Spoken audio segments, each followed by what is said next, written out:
Теперь я хочу читать, что на фесском диске получается. На фесском диске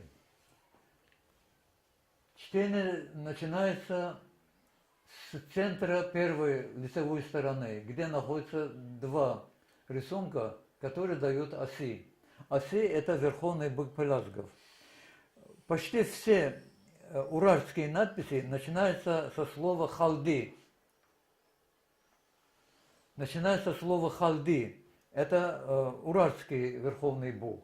Поэтому начало вот письма с пелазского верховного бога Оси, это говорит о том, что надпись читается с центра к краю, и вот эта сторона, где в центре указана Оси, это является первой стороной. И так получаем на первой и второй сторонах следующую транскрипцию вот этой надписи. Оси нехацава ахаки хурай. Аце нисан цал ба ризвайди мецеха а. А это на арчинском, на агулском языках соответствует современному лезгинскому я. Хаси а кице а нехац адал ба ризвайди. Хасива хубевал ба ризвай лута царан канитуки хуй. Лукава цеву ар кигемемавай луре недай крикарай.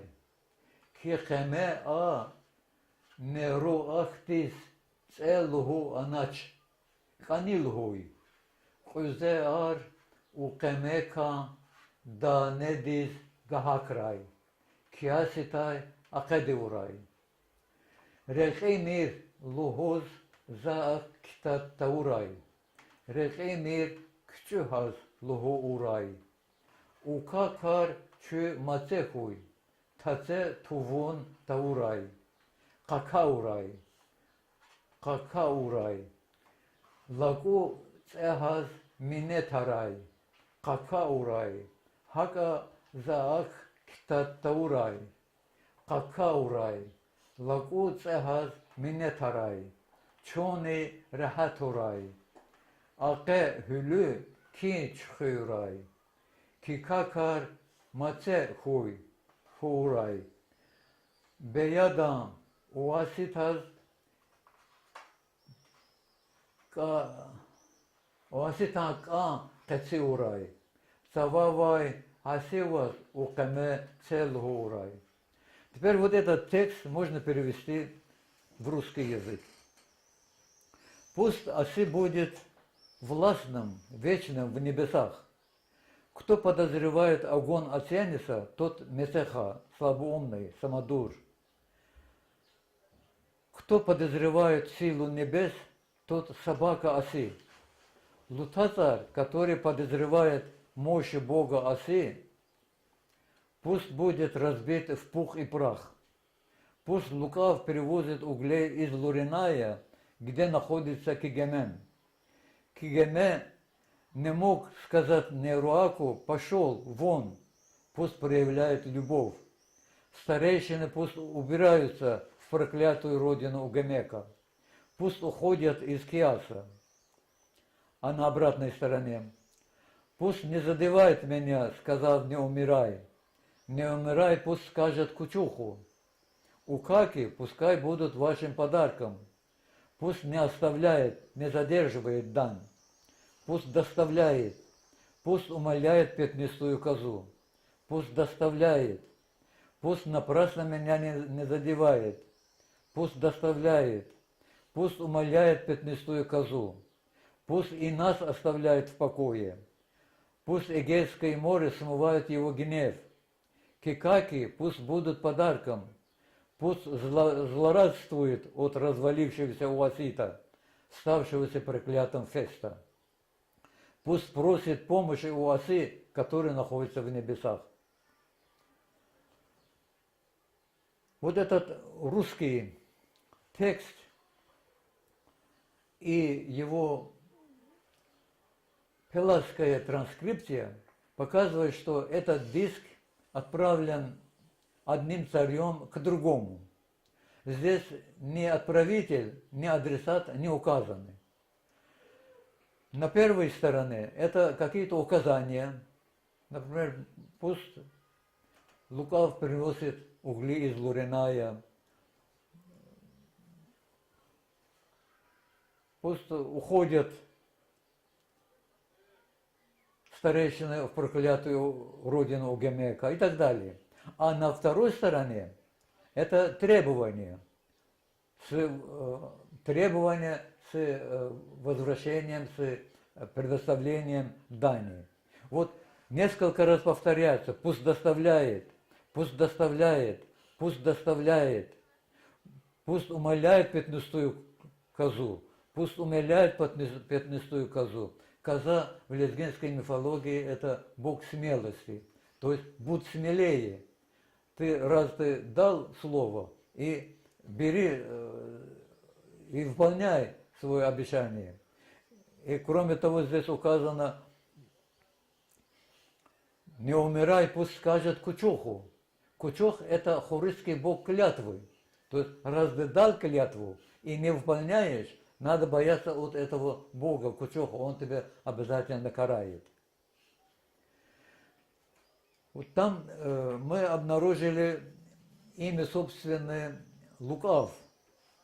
Оказывается, этот Лукав на других пелазских письменах тоже наблюдается. Например, на этом рисунке, здесь это вначале я привел те же самые слова из на фесском диске. Лукаван. Лукаван. То есть, чтобы показать имя собственное Лукав. А здесь то же самое, уже на другой царской печати, на другом письменном образце. Написано: Лукав, алупа, умунарай. То есть душу лукава пусть упокоит Бог Алуп.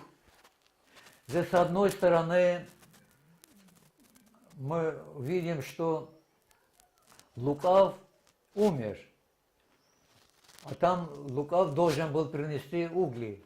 То есть фесский диск по хронологии имеет давную дату, чем вот эти царские печати. А в нас в царских печатях уже этот Лукав уже умер. И на печати вот указано Лукав Алупа Умунарай.